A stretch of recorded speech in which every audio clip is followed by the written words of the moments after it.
Hey there, and welcome to Real Investment News. I'm Mike O'Neill. The International Monetary Fund has just come out with its semi-annual fiscal monitor report, and things are looking a bit scary, mainly because of debt. But first, the good news.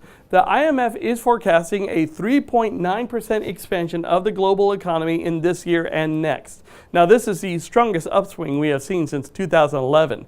China is actually going to have the biggest jumps of about 6.6 and 6.4%.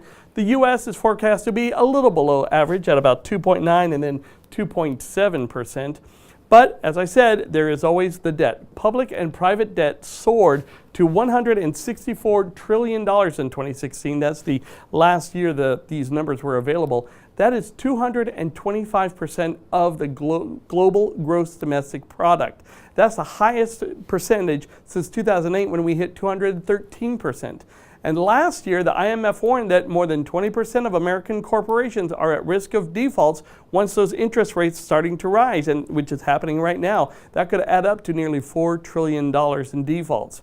And take a look at this. Among the advanced economies in the world, only the U.S. is expecting to see an increase in that debt to GDP ratio over the next 5 years.